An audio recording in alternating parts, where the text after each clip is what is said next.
People often say that time teaches us how to forgive, that age brings wisdom, and that someday we'll learn to see the good side of things. I used to believe that too until I discovered that some betrayals cut so deep they can shatter even the strongest mother's heart. My name is Sherry Thompson. I'm 70 years old, and I live in Savannah, Georgia. If there's one thing I've learned in my life, it's this: trust is like crystal once it's broken. Even if you piece it back together, the cracks will always remain. My story began on an ordinary Thursday afternoon, but it ended up changing the way I saw the people closest to me forever. It was a mild March day, still carrying a touch of spring warmth, though the cool breeze hinted that autumn wasn't far away. I was getting ready for my monthly visit to my younger sister Linda, who lives in Charleston, South Carolina, a tradition I've kept for over 5 years. Every month, on the first Thursday, I take the 3:30 p.m. bus and stay with Linda through the weekend. Though the trip only takes about 45 minutes, it's always been a small joy of mine. Linda is 3 years younger than me, also widowed, but far livelier and funnier. She has a way of making me laugh, even on my darkest days. We still talk the way we did as little girls growing up in our parents' old wooden house out in rural Georgia. It's strange how some bonds remain unshaken, while others that once felt unbreakable quietly fall apart before we even notice. That afternoon, I was especially excited. I'd just joined an oil painting class at the neighborhood community center, and I was proud of what I'd learned. It might sound like a small thing, but at 70, discovering that I could still learn something new made me feel alive again. At exactly 2:40 p.m., the familiar taxi pulled up in front of my house. Joe, the driver who'd been taking me on these trips for the past 2 years, was a kind man who always greeted me with a smile and a gentle question. "So, Miss Sherry, how's your daughter doing these days?" I always answered proudly that Melissa, my daughter, was devoted, always checking in and taking care of her mother. Looking back now, those words sting. We chatted the whole ride about the weather, the news, and our grandchildren. Joe told me about his 2 young boys, and I talked about Ethan and Sophie, my 2 wonderful grandkids. But as we neared the station, I suddenly felt something was off. You know that feeling when you sense something isn't right, but you can't put your finger on it? I mentally checked my things: wallet, phone, medication, mints, and then gasped. "Oh my goodness, Joe, I forgot my ID." He chuckled, saying it happens to everyone. But I knew I had to go back. Not just because I needed it for the trip, but because I've always had a habit of triple checking everything before leaving home. That habit started after my husband, Michael, passed away. Since then, I've had to manage everything on my own, and I've never allowed myself to be careless. "No worries, Miss Sherry," Joe said as he turned the car around. "We've got plenty of time. That 3:30 bus won't leave without you." Not that I was losing my mind. I still read the newspaper, did crossword puzzles every day. But little details sometimes slipped away, and it bothered me, especially since Melissa often teased, "Mom, you're starting to get forgetful." The cab stopped in front of my small, quiet house on a tree-lined street where neighbors still kept their doors unlocked during the day. "I'll just run in and grab my papers, be right back," I said, hurrying inside. But as I reached the door, I heard voices coming from the living room. I recognized them immediately. Melissa and her husband, David. It wasn't unusual. Melissa had a key and often dropped by to check on the place when I was away. I used to think it was out of love and concern, but today, something in their tone was different. Hushed, urgent, like they were discussing something they didn't want anyone to hear. I was about to walk in as usual, but instinct made me stop. Maybe it was a mother's intuition, or the kind of sixth sense that comes with age. I stepped closer to the window and listened. The words I heard next made my blood run cold. She's getting more forgetful, Melissa said. Yesterday she even forgot to lock the door. This is the perfect time. David spoke softly. Are you sure about this? Of course. I know her better than anyone. All I have to do is say it's to help her, to make things easier, and she'll sign everything. She always does. My heart stopped. They were talking about me like I was some obstacle to be managed. But the worst part was still to come. Are you sure that full power of attorney will work? David asked. Melissa laughed, a cold, sharp sound that chilled me to the bone. With that paper, I can do anything. Sell the house, move money, sign contracts, whatever I want. She won't even realize it until it's too late. And if she gets suspicious? Suspicious of what? Melissa scoffed. She trusts me completely. Last month, I even tested it with a couple of small transfers. She never noticed a thing. I felt my legs go weak. Transfers? What transfers? I thought to myself. And what does she mean by testing a few small things?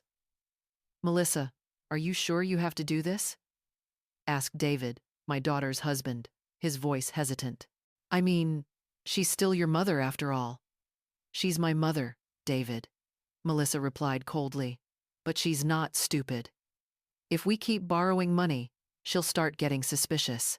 This way is much easier. She signs the power of attorney. I handle everything. When the time comes, we sell the house. Simple as that.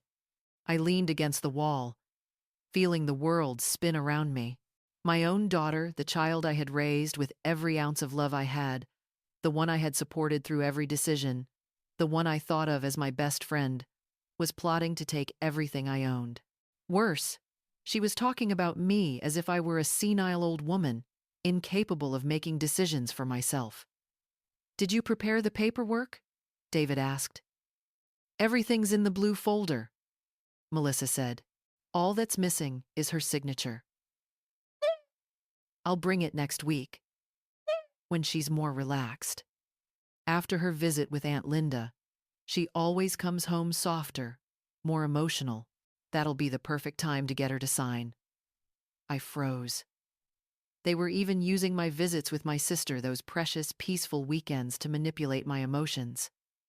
And the witnesses? David continued. Already taken care of. Becky and Sarah will be the witnesses. They don't know a thing. I'll just tell them I'm helping Mom organize her paperwork. Becky and Sarah were Melissa's friends. I'd known them for years, welcomed them into my home, cooked dinner for them, treated them like family. Now I realized they were about to be unknowingly used as tools in a betrayal they couldn't even imagine. Just then, I heard footsteps heading toward the door. They were coming out.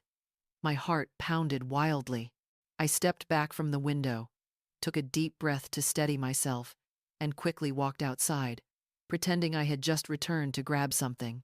Joe, I said, as I opened the taxi door, forcing my voice to stay calm. I changed my mind. I'm not going today. He looked at me with concern. Miss Sherry, are you all right? You look a little pale. I'm fine. I just remembered something important I need to take care of. I sat quietly in the back seat, my mind spinning from what I'd just heard. Melissa and David were still inside, probably fine-tuning the details of their plan to betray me. And there I was, the mother who trusted them more than anyone in the world, realizing the awful truth. They were ready to sell me out for money and my house. Kind-hearted Joe didn't even charge me for the ride. He just smiled and said, I get it. Folks our age change their minds all the time. I thanked him softly and slipped into the house through the back door, careful not to let Melissa and David see me. In the quiet kitchen, I sat down, my hands trembling. Tears began to fall, not just from the pain of betrayal, but from the cold, calculated way my own daughter had spoken about me. She didn't see me as her mother anymore, just as an obstacle, a possession to be managed. But amid that heartbreak, something became clear. I would not be a victim. Not this time. When I heard the front door close and David's car pull away, I knew I was alone. For the first time in years, that loneliness didn't scare me. Instead, it brought a strange, sharp clarity. I finally knew what I had to do. Ironically, the very document I'd forgotten to bring had saved me from that trip, and at the same time, handed me a cruel but necessary gift: the truth. Now, with that truth in my hands, I had to decide what to do next. That night, I couldn't sleep. I lay staring at the ceiling. What hurt the most wasn't just the betrayal. It was realizing how blind I'd been to the signs all these years. I got up before dawn, walked into the kitchen, and poured myself a strong cup of black coffee. In that stillness, when the world seemed to stop and only the clock ticked softly, the most painful memories of my life came flooding back. I sat at the same kitchen table where Melissa and I used to have breakfast when she was little, and my mind began to trace back through the years we'd shared.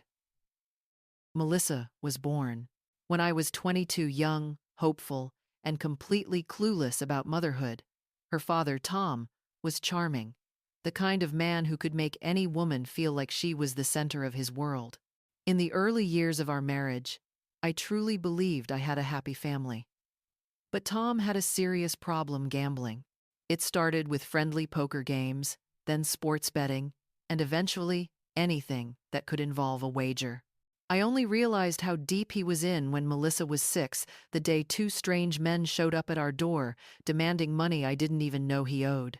They weren't rude, but their words were enough to send a chill down my spine. "If Mr. Tom doesn't pay, we'll take the house." When Tom came home that evening, we had the first real fight of our marriage. I found out he had pawned the jewelry I inherited from my mother, borrowed money by mortgaging the house, and piled up debts that would take years to pay off. Worse, he promised he would stop, that he'd change, become a better husband and father. But those promises only lasted a few weeks.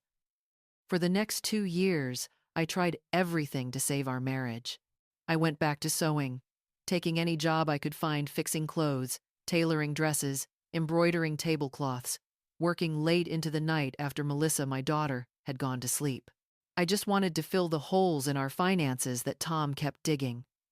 Melissa grew up watching her mother constantly tired, worried, trying to solve problems she hadn't caused. She learned early that I was the one who carried everything, the one responsible for keeping the family from falling apart. Maybe that's where it all began. When Melissa turned 8, Tom suddenly disappeared. He left a letter saying he needed time to think, that he'd come back when he was ready to be the man we deserved. That same day, I found out he had used fake documents to take out another loan, mortgaging the house yet again.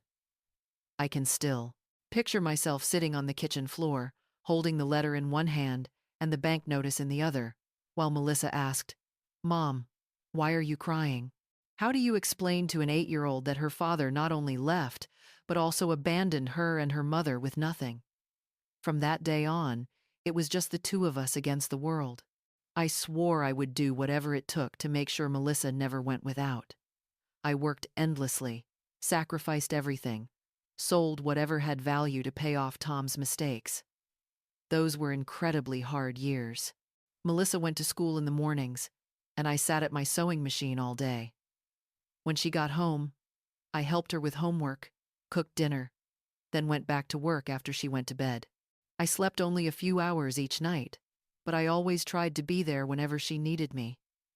Maybe my mistake was protecting her too much. Melissa never had to worry about money, never had to work while in school, never had to do chores. I just wanted her to have the childhood I never did, to play, to study, to live free from worry. When she turned 15, I finally finished paying off all the debt Tom had left behind. It was one of the happiest days of my life. I remember coming home and finding Melissa studying at the kitchen table. I sat down beside her and said, "Sweetheart, from today on, everything we earn belongs to us. We don't owe anyone a dime." She hugged me and said, "Mom, you're the strongest mother in the world." At the time, Those words filled me with pride. But now I see that might have been the start of something unhealthy. I was the one who was always strong and capable, while she grew used to everything being handled for her.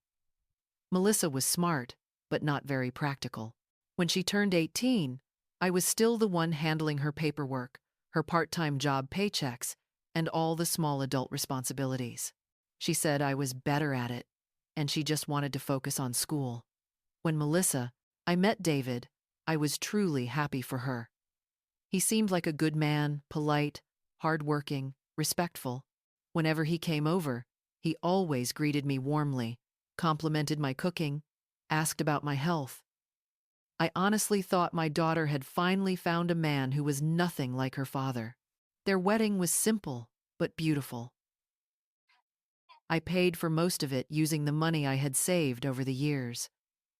Melissa told me I didn't have to, but I insisted. I wanted her to have a special day, to feel cherished. In the first years of their marriage, they visited me often. David always seemed caring, asking about my life, my hobbies, my plans. But now, looking back, I realize it might have just been his way of learning about my finances. When Michael came into my life, I was 53. He was a kind widower I met at a friend's birthday party.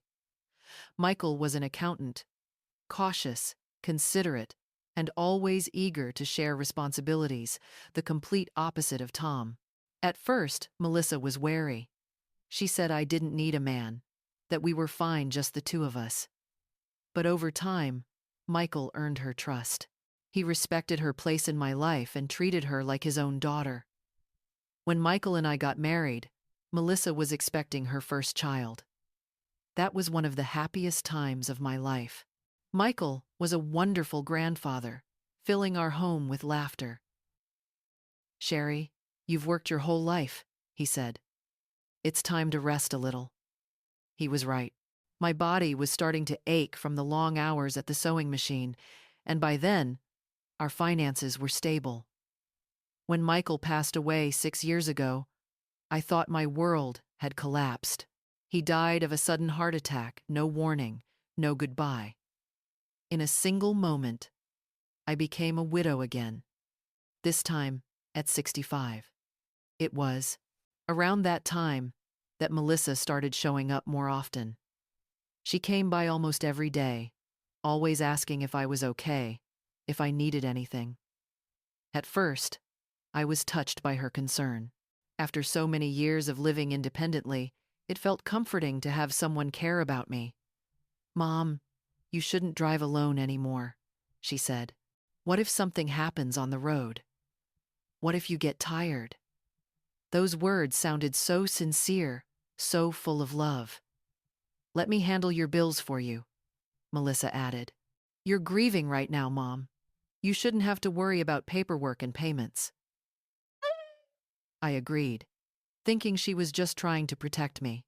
Little by little, Melissa began to take control of more and more aspects of my life. She started intercepting my mail, saying she was filtering out unimportant stuff. She suggested that I should grocery shop more often, but buy fewer things each time, so you don't have to carry heavy bags. Mom. Every change she made was presented as an act of love, as if she were simply caring for me. And I, still struggling with the pain of losing Michael, accepted it all, believing it was her way of showing affection. David, Melissa's husband, also started coming around more often. He always seemed eager to help fixing things around the house, mowing the lawn, changing light bulbs. I used to feel grateful, thinking I had such a devoted son-in-law, but looking back now, I see that they were really scouting the house, seeing what I owned, learning my habits, preparing to manipulate me later. Every gesture of care, every kind question, it was all part of their study of me. I remember one morning about 10 years ago. Melissa was sitting in the kitchen, sipping coffee, when she said, "Mom, this house is way too big for you to live in alone. Have you thought about moving to a smaller, newer apartment, something easier to clean?" I smiled and told her that I loved this house, that it was full of memories, and that I felt safe here. She didn't push further that day, but now I realize that was her first test. She was gauging how I'd react if she ever suggested I leave my home. A few months later, she brought it up again. This time more gently. Mom, have you ever thought about giving me power of attorney? It's nothing serious. Really just in case one day you need help and can't handle things yourself. I told her it wasn't necessary, that I was still perfectly capable of managing my own affairs. She just nodded and didn't insist. But that was the moment she planted the seed. Looking back now, all those memories connect into one chilling picture. Every act of care, every offer to help, had been a step in a carefully planned scheme. Melissa hadn't been caring for me, she'd been observing, preparing, and shaping me into the perfect victim. The most painful realization was this: my love for her had been real, but the love she showed me was fake and strategic. I had raised a daughter who learned how to use her mother's kindness against her. As the first light of dawn crept through the window, I was still sitting in the kitchen, holding a cup of cold coffee, but for the first time, I felt a strange clarity wash over me. How had I let it go this far? Melissa hadn't become this way overnight. Over the years, she had learned that I always gave in, always carried the burden, always took responsibility for everyone else. And now, she was using that against me in the cruelest way possible. But there was one thing she didn't know. The same strength that had helped me raise her alone, the same strength that had carried me through every loss, was still there. The 3 days after overhearing their conversation were the longest of my life. On Saturday morning, Melissa called, just as she always did, asking how my trip to Aunt Linda's had gone. I had to lie. Told her the trip was wonderful, that Linda was doing well. The conversation felt so normal, so rehearsed, that it made my stomach twist. Mom, you sound different. Is everything okay? She asked. Just a little tired, honey. The trip wore me out. Can I come over? I'll bring lunch and keep you company. That gentle, caring voice that once comforted me now sent chills down my spine. How could she pretend so well? How had I been so blind? No need, sweetheart. I just need some rest. I'll be fine tomorrow. You sure, Mom? I really don't mind coming by. Of course. She wanted to come to check on me, to see if I was weak enough, if I'd signed the papers she'd already prepared. Of course, Melissa. Thank you for worrying about me. I hung up, my hands trembling. I needed time to think, to process everything, and most of all, to figure out just how deep this betrayal went. On Monday morning, I decided to take action. I called the bank where I'd kept my account for over 15 years and asked to speak with Mr. Parker, my longtime financial advisor. He had always treated me kindly, especially after Michael passed away, when I had to reorganize my finances. Mrs. Sherry, it's so nice to hear your voice. Mr. Parker, I'd like to review a few recent transactions in my account. May I stop by the bank today? Of course. Come by whenever it's convenient. I'll prepare statements for the past few months. I arrived at the bank late in the morning, my heart pounding. Mr. Parker greeted me warmly as always, but there was a worried look in his eyes I hadn't seen before. Mrs. Sherry, before we go over your statements, there's something I need to tell you. Recently, we detected several attempts to make transactions from your account that caught my attention. I felt the blood drain from my face. What kind of transactions? Transfers. Twice last month, someone tried to move a large amount from your account to another one. Since the sums were unusually high and didn't match your spending habits, our system automatically blocked them and tried to contact you. But I never got a call, I said. Yes. And that's what concerned us, he replied. Your contact number had been changed recently. When we called, a woman answered, claiming to be your daughter, saying you were traveling. Melissa. She had changed my contact information at the bank to cut off all communication with me. The level of betrayal was deeper than I could have imagined. "Mr. Parker, I'd like to see every detail." He turned the computer screen toward me. 2 transfer attempts, one for $5,000, another for $8,000, both to an account I didn't recognize. Whoever made these attempts had full access to your personal information, your social security number, password, and authentication codes. How could they have gotten those? My mind flashed back to all those times Melissa had helped me with my online banking. The times she'd said, "Let me write down your password for you, Mom. You're always forgetting it." Every small act, it had all been a setup. "I want to change every password immediately," I said firmly. "And from now on, any transaction over $1,000 must be confirmed directly through a new phone number I'll provide." "Very smart, Mrs. Sherry," Mr. Parker said. "And I strongly recommend you file a police report. This qualifies as financial fraud." "Not yet," I said, my voice trembling. "I need to understand what's really going on first." I left the bank feeling both relieved and horrified. Relieved that I had caught it in time, but horrified to realize Melissa hadn't just planned this. She had already started executing it weeks ago. That afternoon, I decided to seek professional help. I searched online and found a law firm specializing in elder rights and financial crimes. A name stood out: Attorney Henry Collins, a well-known lawyer in the area with an impressive record and hundreds of glowing reviews. His assistant scheduled an appointment for me the next morning.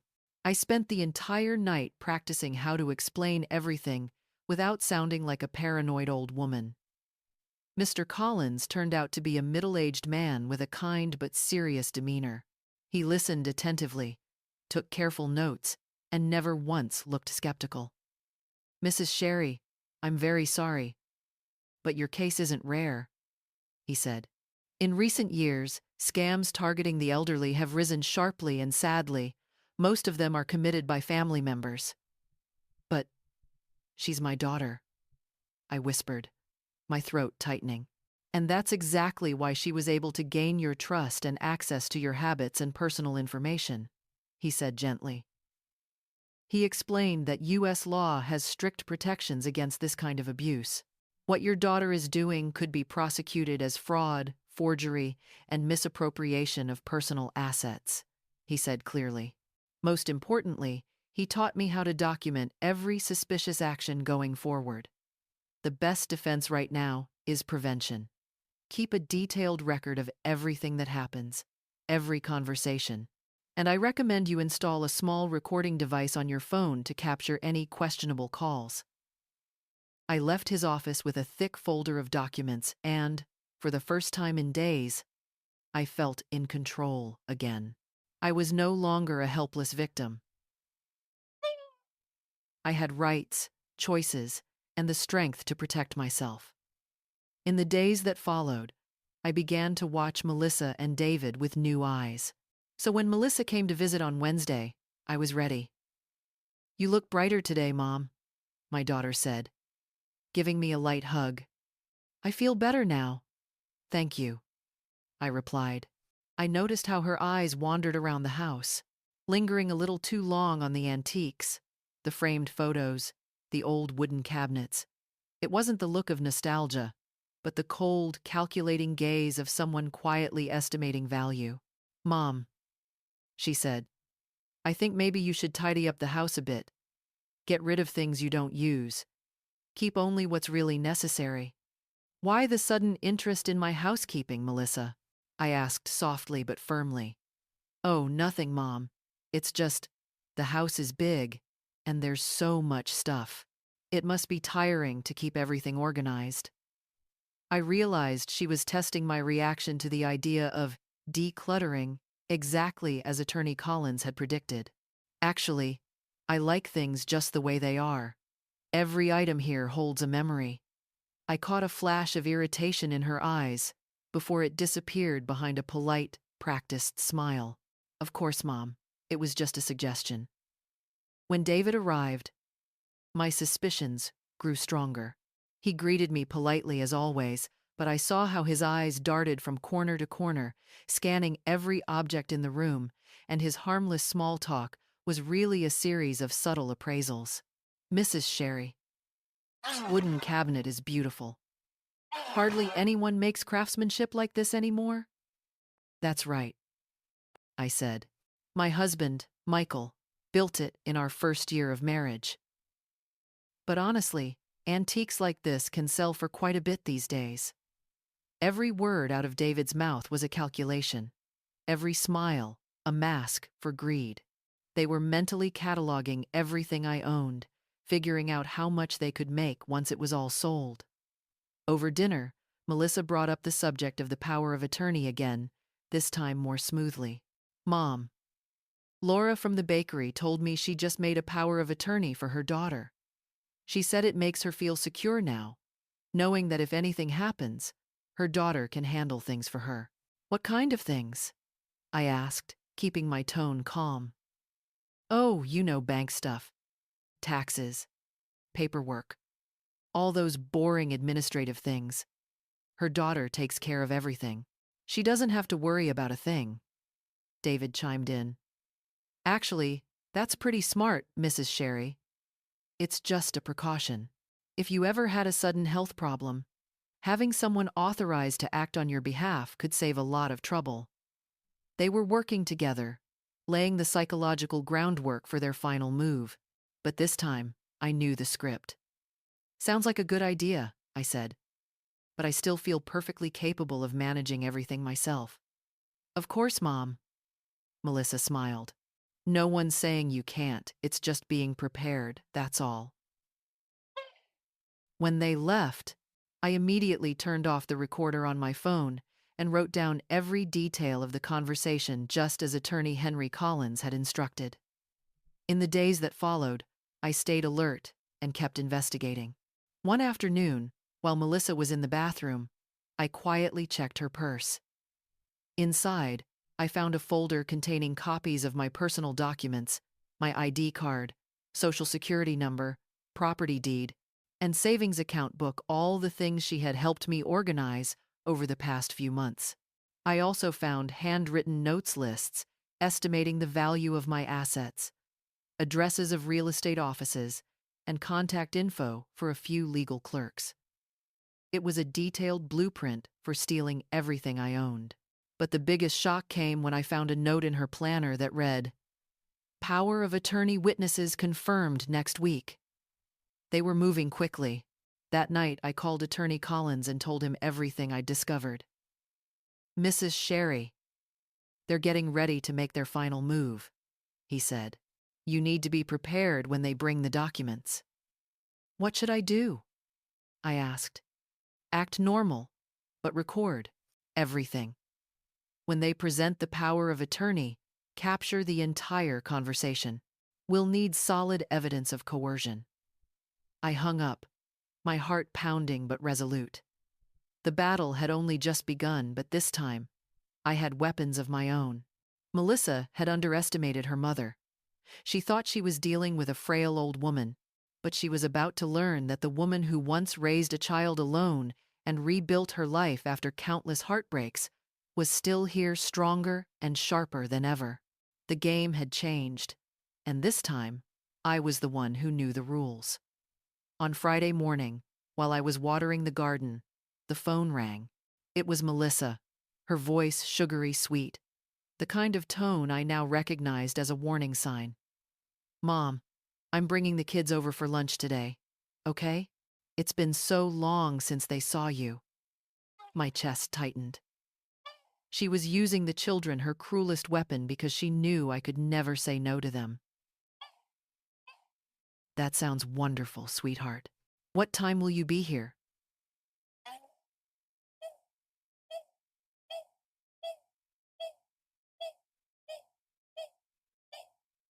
"Oh, and Becky and Sarah want to come too. They miss you." 2 witnesses just as planned. My hand clenched around the phone. "Of course, honey. I'm always happy to see your friends." "Perfect. See you soon, Mom." I hung up and leaned against the wall. I had about 2 hours to prepare myself for the confrontation. I called Attorney Collins to let him know. Mrs. Sherry, remember to stay calm, record everything, and absolutely do not sign anything. If they use the children to pressure you, that will serve as evidence against them. I know this is hard, but you must stay strong.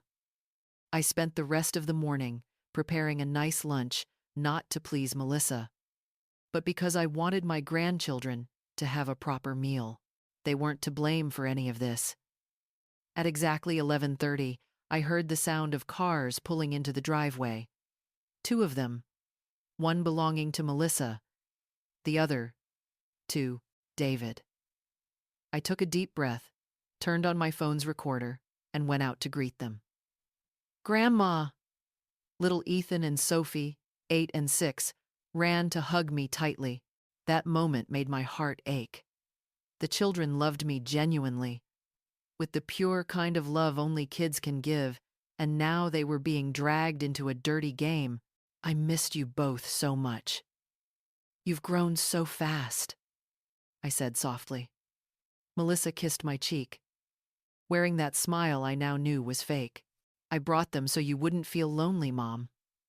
Becky and Sarah greeted me warmly as usual. Clearly, they had no idea, just innocent pawns in Melissa's carefully staged act. A few minutes later, David arrived, carrying a folder in his hand. My stomach tightened the moment I saw it. Mrs. Sherry, I brought a few documents for you to look over, he said politely.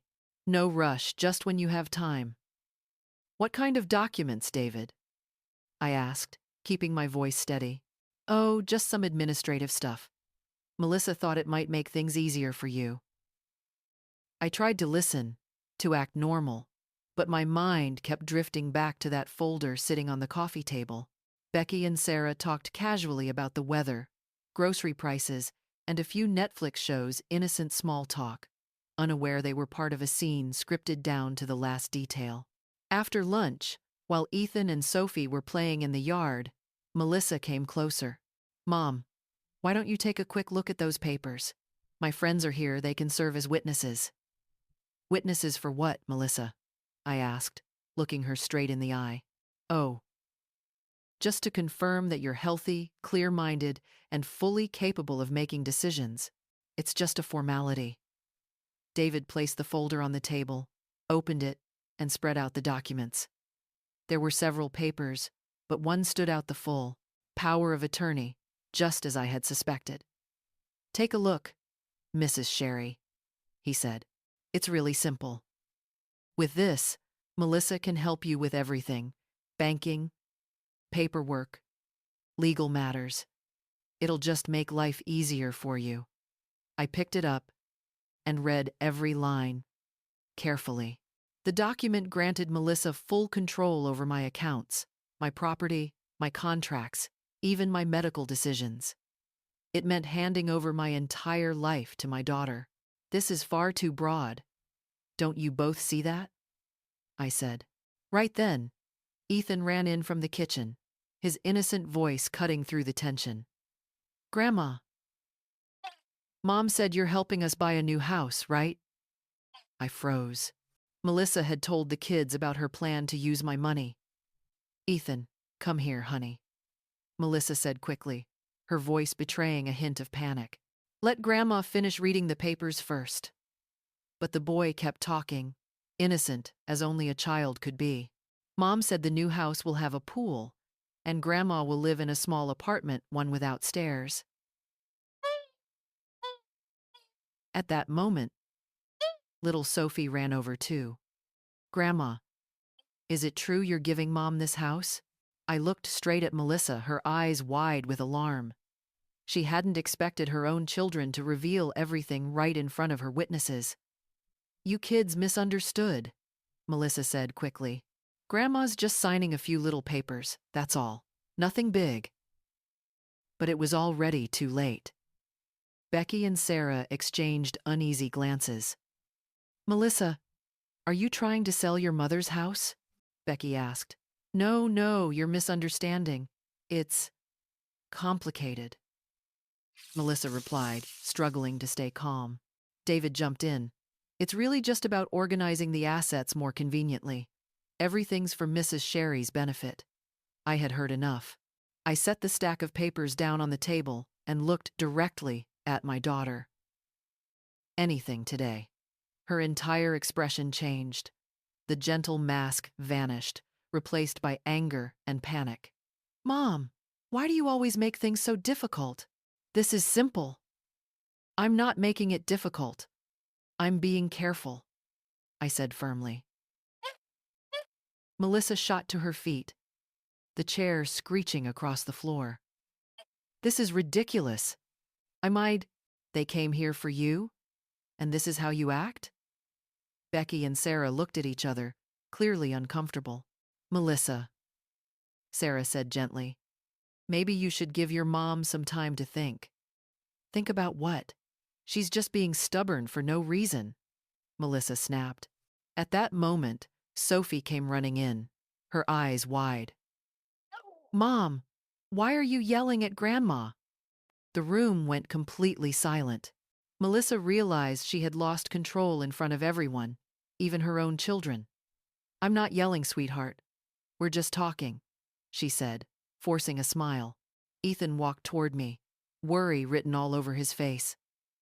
Grandma, are you sad? I knelt down and took his little hand. No, sweetheart. Grandma's fine. Then why is Mom mad? Ethan asked softly. I looked right at Melissa, and in her eyes, I saw real fear. She knew she was losing. No one's mad, Melissa said, faking a smile. Let's go. Mom's tired. Grandma needs to rest. Becky and Sarah quickly stood up to say goodbye, their faces flushed with embarrassment. I could tell they sensed something was very wrong, even if they didn't fully understand what. When it was just me, Melissa, and David left, the air felt so heavy you could cut it with a knife. Mrs. Sherry, David said, would you like us to bring in a lawyer to explain the documents more clearly? No need. I'll find my own lawyer, thank you. Melissa yanked the papers off the table, her voice cold. Fine. Forget it. I was only trying to help. If you want to make things complicated, that's your choice. When you decide you want my help, you can ask for it, but I won't beg. I sat alone in the living room, staring at the empty spot where the folder had been. My phone had recorded the entire conversation. Melissa's outburst, the children's innocent words about the new house, and the subtle manipulation witnessed by her two friends. The days that followed that confrontation were painfully quiet. Melissa didn't call, didn't text, didn't visit. It was as if I had vanished from her world the moment I refused to sign. That silence hurt more than I expected, but at the same time, it brought a strange clarity. Then, on Monday morning, I received an unexpected call from Becky, Melissa's friend, one of the witnesses from that day. Mrs. Sherry, I'm sorry to bother you, but I've been worried about you. Things felt really strange that afternoon. Thank you, Becky. I thought so too, I said. Actually, Melissa called me yesterday. She told me not to mention anything about the papers to anyone. That just made me even more concerned. My heart pounded. Melissa was trying to control even the witnesses, afraid they might start asking the wrong questions. Thank you for calling, dear, I said softly. I hung up, my heart heavy. How many others had been manipulated like me? How many mothers had signed papers that seemed to help their children, but were really just handing over their entire lives? That afternoon, Attorney Henry Collins called back. Mrs. Sherry, we've reviewed all the evidence you collected. It's enough to file criminal charges against your daughter and son-in-law. The decision is yours. I was silent for a few seconds. The thought of suing my own child was something I had never imagined in my entire life. Mr. Collins, I don't want to sue my daughter, but I do want to protect myself from any future risk. Understood. We'll secure all of your documents and accounts. I'll draft an official letter warning that any further manipulation will be treated as a criminal offense. Good. But could you write it in a way that's firm, yet not too harsh? After all, she's still my daughter. I'll make it clear but respectful. 2 weeks later, David called me. His voice was different. Gone was the usual confidence. Now, it was cautious. Mrs. Sherry, how have you been? Haven't heard from you in a while. I'm doing fine, thank you, David. Melissa's been really upset. She said she's called you several times, but you haven't picked up. I knew it was a lie, but I didn't call him out on it. David, I received a very interesting letter from my attorney this week. Did you two happen to get one as well? There was silence on the other end, the kind of silence you can hear fear through. Mrs. Sherry, there must be some misunderstanding. Melissa was only trying to help. I believe she may have meant that once, but now I prefer to handle things myself with proper legal protection. Are you sure you don't want to talk this through? Melissa feels terrible about everything. When she's ready to speak honestly, without lies or manipulation, I'll be here. A month later, I returned to my old routine, my monthly visits to my sister Linda. I had canceled 3 trips in a row because of all the chaos, and she had been worried. Sherry, it's so good to see you again, she said, hugging me tightly. I missed you too, Linda. Sorry for postponing so many times. Is everything okay? You look different. Stronger. That afternoon, I told her everything. Linda listened quietly, sometimes shaking her head, sometimes squeezing my hand. Sherry, I'm so sorry. I know how much you love Melissa. I still love her, Linda. But I've learned that love doesn't mean letting yourself be deceived. And you don't want to give her a chance to explain? I do. But this time, she'll have to come with honesty, not manipulation. And the kids? Oh, Linda, that's what hurts the most. I miss them terribly. Over the next few months, my life slowly found its rhythm again. I went back to my painting class, started morning walks in the park, and joined a volunteer group at the local hospital. I was learning to rediscover myself not just as a mother or grandmother, but as Sherry. One morning, during my walk, I unexpectedly saw Ethan, my grandson, playing in the park with his paternal grandmother. "Grandma Sherry!" he shouted, running toward me and wrapping his arms around me. My heart nearly burst out of my chest. "Goodness, look how big you've gotten," I said, laughing through tears. The other grandmother smiled. "What a coincidence, Mrs. Sherry. Ethan always asks why you don't come visit anymore." "Grandma, why don't you come to our house?" Ethan asked, as innocent as any child could be. "Grandma's just been a little busy, sweetheart. But I always miss you and little Sophie," I said softly. The other grandmother pulled me aside, speaking gently. "Mrs. Sherry, I don't know what happened between you and Melissa, but the kids really miss you. And Melissa, she's not doing well. She's been crying a lot." My heart clenched. Is she all right? Physically, yes, but emotionally, she said she's lost her mother. That sentence haunted me for weeks. I missed my family too, the children's laughter, my daily talks with Melissa, even David. 4 months after that confrontation, Melissa showed up at my door. It was a Saturday morning. I was tending to the rose bushes in my garden. "Hi, Mom." I jumped slightly, my heart pounding. My daughter stood at the gate, thinner, pale, her eyes shadowed and tired. "Hello, Melissa. How are you? Can I come in, Mom?" We sat in silence for a long time. The only sound was the wind rustling through the roses. "Mom, I came to apologize. Truly." I waited, watching her carefully. She looked genuinely remorseful. "I know I've made terrible mistakes, not just with you, but with my kids and this whole family. Tears rolled down Melissa's cheeks. Mom, I never meant to hurt you. I just lost myself. I let financial pressure blind me. Melissa, why didn't you tell me? Why did you think deceiving me was the solution? Because I've always been the daughter you took care of. When things got hard, I didn't know how to stand on my own. David was the one who suggested it, and I thought it was easier than admitting I'd failed. Failed at what, honey? I asked softly. Failed at being independent, at being a real adult who doesn't rely on her mother for everything. She looked straight into my eyes, her voice trembling. Mom, I've realized I never learned to take responsibility for my own decisions.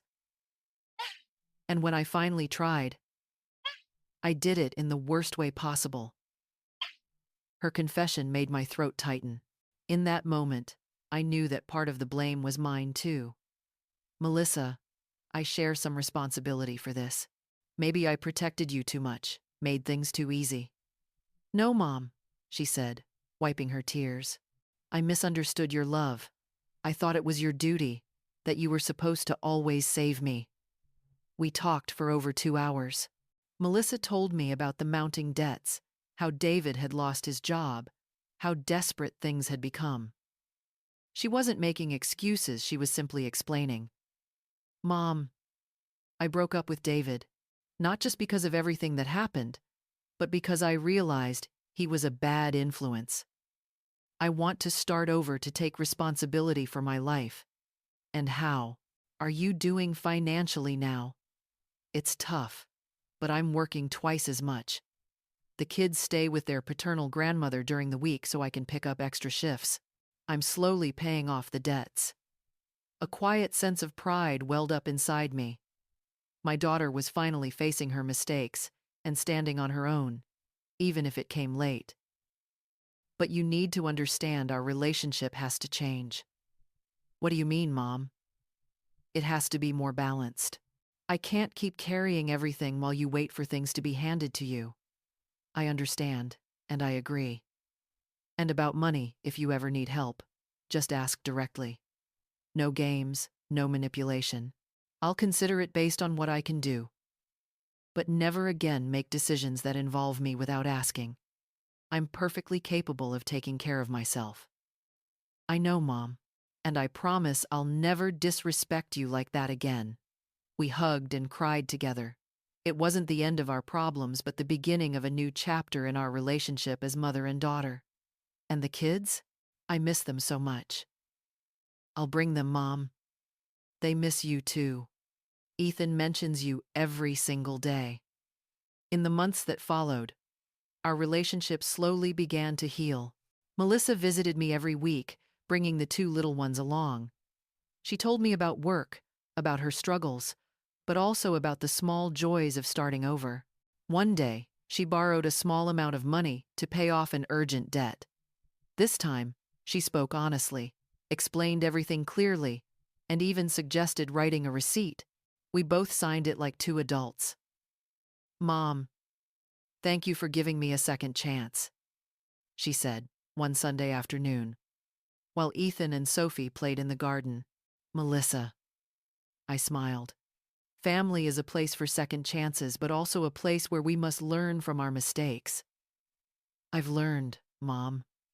I understand now that you're not just my mother, you're a person with rights, dreams, and freedom.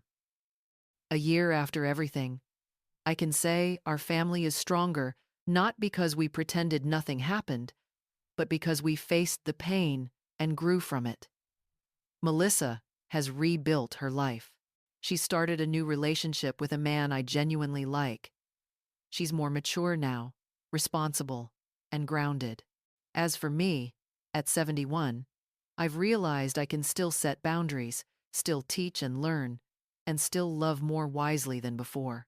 That afternoon, the day I returned home for some forgotten papers, changed my life forever.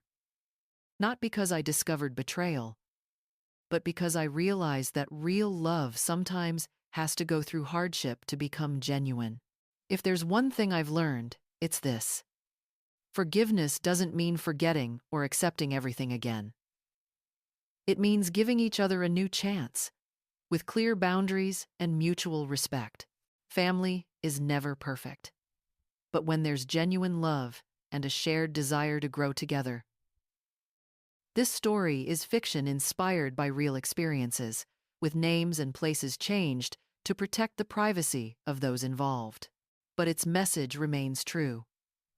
Sometimes, love between a parent and child must pass through pain to find real understanding again. Sherry chose forgiveness not out of weakness, but because she believed everyone deserves a chance to change. If it were you, in Sherry's place when your trust was betrayed, would you stay silent for the sake of peace or speak up to protect yourself? Whatever your choice, remember, God always sees our hearts and blesses those who love without blindness, who forgive yet still keep their boundaries. Thank you for listening. Please stay and watch the next 2 videos on your screen. You may just find a piece of your own story within them.